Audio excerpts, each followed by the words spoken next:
Hello, it's Amir again. Welcome to our 9th installment in this masterclass on talking to non-voters about voting, nudging them on their journey.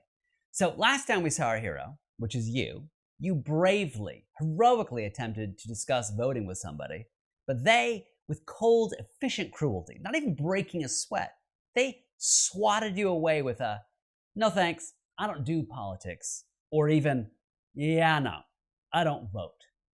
I mean, can you feel the stress, right? Like, how is that even possible? How do they think that way? What's their problem? What do you even say to that? Actually, I love this question. And remember way back, actually in the first installment, I promised you will never have to do any kind of discursive arm wrestling. You're never gonna have to struggle or argue to change someone's mind. You don't have to. No, instead, you are gonna tell them something. And the thing that you're going to say is going to stick in their brain forever. They could choose to act on it. They could choose not to. Doesn't matter, because it will always be there in their brains every time they think about voting.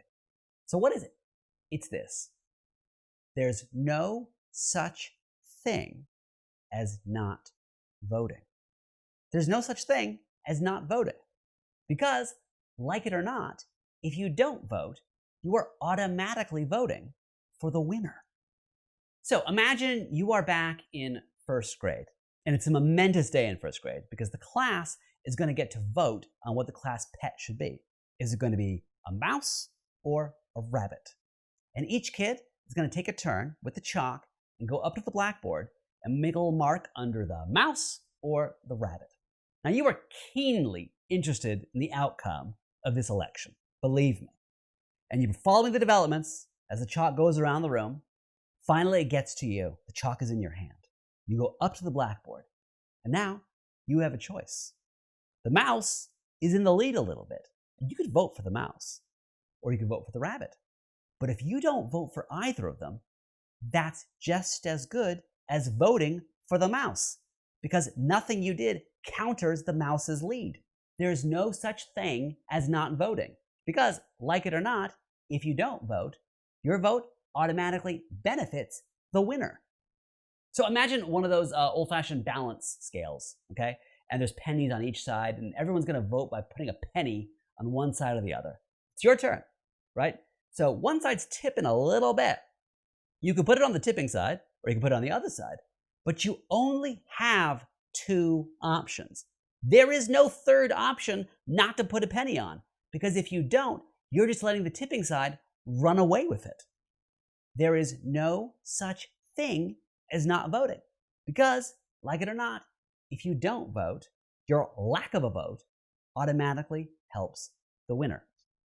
All of which means if you didn't vote in an election, you better be thrilled with the outcome. Because guess what? You voted for it. And if you don't vote because you believe nothing changes and the status quo always wins, congratulations. You just voted for the status quo. And somewhere, a large petrochemical company thanks you. If you didn't vote in 2016 because you didn't like either of them, like it was a dessert menu and nothing tickled your fancy, if you didn't vote because you didn't like either of them, then guess what? You voted for the winner. Congratulations! Children in cages, masked agents shoving citizens into vans. We have you to thank for that. Thank you for your service. There is no such thing as not voting. Either you choose who you vote for, or you surrender your vote to the winner. And why would you do that? Why would anyone want to do that? So, friends, the next time you encounter one of these moral exemplars who are too pure to vote, who aren't going to vote because they don't like either of them, say to them, hey, I get it. Why vote for one when you want neither? It's a good point, but here's how I think of it. And then, sweetly, gently, patiently, and with love, disembowel their position. This was a good class. I like this one. Excellent. Stick around for the next lesson, number 10, where we talk about abstinence. We're against it.